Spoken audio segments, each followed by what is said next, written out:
En el capítulo anterior tratamos sobre la historia de la micología en general. Hoy hablaremos del ciclo de vida de los hongos y de sus formas de alimentación, a través de las cuales se pueden clasificar estas plantas en 3 categorías. En el hongo hay 2 partes bien diferenciadas: la visible, que se encuentra en la superficie de la tierra, en la corteza de los árboles o sobre excrementos de animales, y la que a simple vista es invisible, ya que se desarrolla bajo tierra o en el interior de distintas zonas internas de animales o vegetales.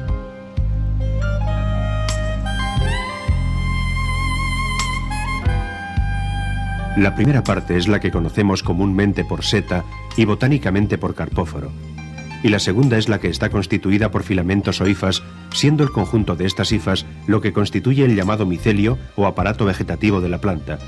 Así podemos decir que el micelio es en realidad el verdadero hongo que nace, crece, se reproduce y muere. La seta es el aparato reproductor del hongo y su misión principal es la de perpetuar la conservación de la especie.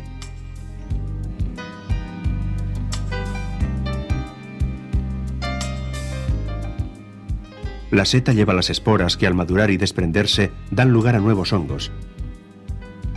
El ciclo de la vida de un hongo comienza con el nacimiento del micelio al desprenderse y germinar la espora.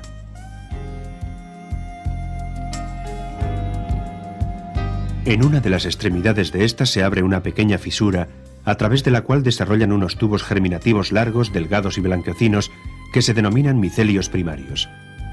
Cuando esto ocurre, el micelio primario originado por una espora de determinado signo deberá encontrarse con otro micelio primario originado por una espora de signo contrario para poder producir nuevos hongos que perpetúen la especie.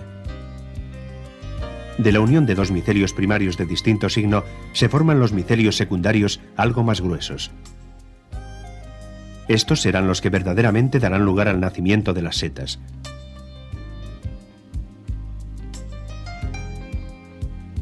Los micelios primarios y secundarios están formados por las hifas, y el conjunto de hifas es el micelio.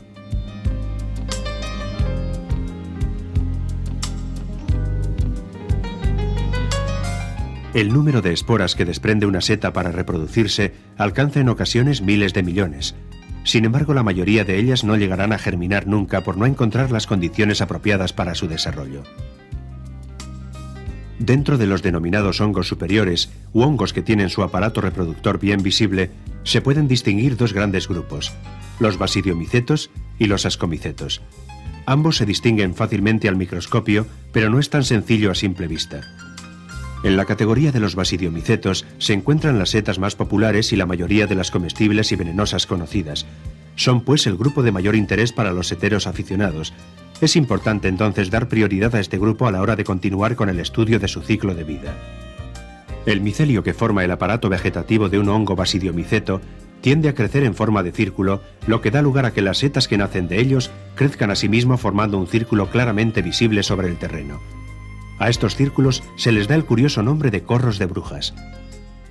Existen incluso algunas especies de setas que definen en la hierba unos círculos casi perfectos, como la denominada Marasmius oreades, senderuela o Marasmius yangarria, las setas de campa, los champiñones o barrengorris y la Sudabarris sisa o seta de Orduña. En ocasiones el terreno es accidentado, lo que impide que el micelio crezca formando un círculo. Este buscará nuevos caminos para desarrollarse. Cuando lo hace en una sola dirección, puede dar lugar a una larga hilera de varios cientos de metros de longitud.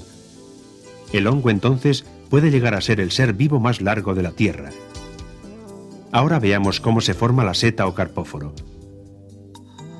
Una vez formado el micelio secundario, tal y como hemos visto anteriormente, y si las condiciones de lugar, clima, época y terreno son las idóneas, comenzará a formarse dentro de la Tierra una aglomeración de hifas que originan una masa, más o menos esférica, que recibe el nombre de primordium.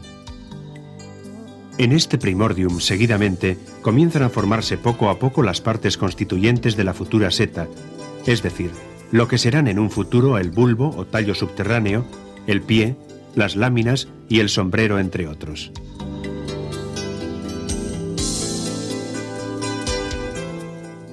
Posteriormente, este huevo aflora a la superficie de la Tierra. El llamado velo general, o paredes del huevo, se rompe al no estar sometido a la presión del terreno y de este modo nace la seta, como un pollito al romper la cáscara.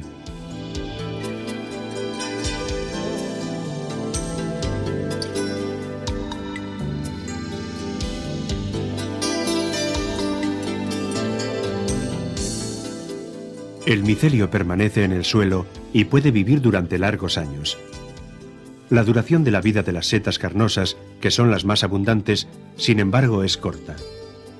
Suele ser de poco más de una semana. Durante este tiempo madurarán sus esporas, lo que dará comienzo a un nuevo ciclo del que nacerán otros hermosos ejemplares.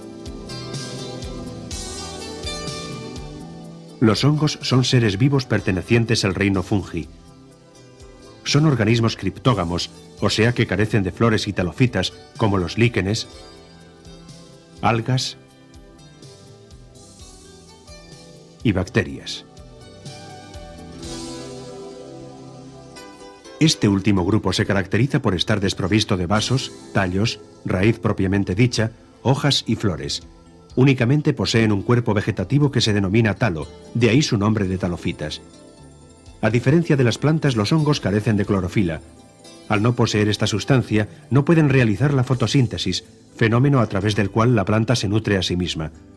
Por esta razón, los hongos tienen forzosamente que depender de otros organismos para alimentarse. En ocasiones lo hacen de animales, pero la mayoría de las veces toman su alimento ya preelaborado de los vegetales. Según el modo en que se alimentan, los hongos pueden ser de 3 tipos: parásitos, saprófitos y simbióticos. Los hongos parásitos se alimentan de los jugos vitales o savia de los vegetales o de un animal, provocando en él enfermedades y hasta incluso la muerte. El Polyporus sulphureus o la Armillaria mellea son típicos casos de parásitos que matan los árboles en los que crecen.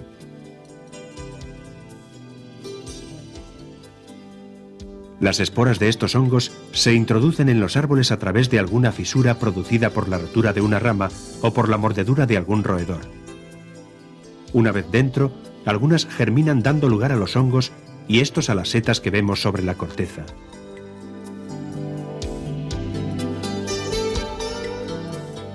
Muerto el árbol, muere también el parásito que lo mató por faltarle el alimento. Pero la naturaleza es sabia. Existen otros hongos, los llamados saprófitos, que vienen a sustituir a los primeros invasores. Los hongos saprófitos se alimentan de la materia orgánica muerta, provocando su descomposición.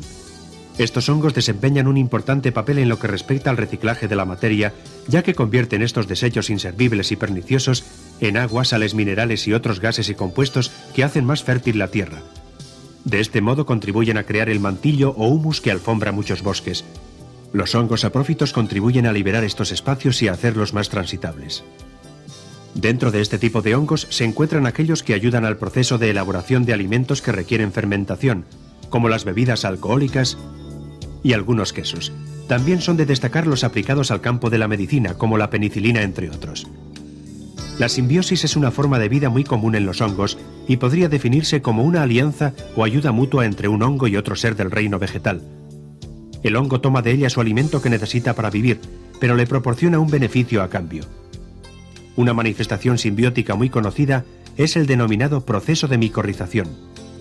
Se llama así a la asociación de un hongo con la raíz de un árbol o arbusto. En esta asociación el hongo recibe de la planta su alimento orgánico, pero le compensa haciendo que ésta asimile sus alimentos inorgánicos con mayor facilidad. Las raíces de los árboles y arbustos tienen en sus extremos unas raicillas, y estas a su vez se ramifican en unos pelillos cortos llamados pelos absorbentes. En ocasiones, los pelos son muy débiles o escasos, con lo cual no pueden cumplir su misión de alimentar suficiente y satisfactoriamente a la planta, y ésta podría estar en peligro.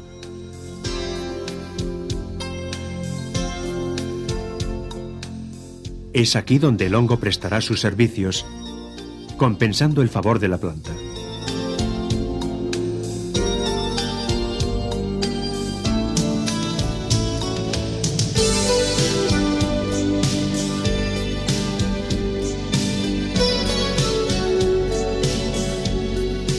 Una forma de micorrización muy común en campas y bosques es la de la hierba y el hongo.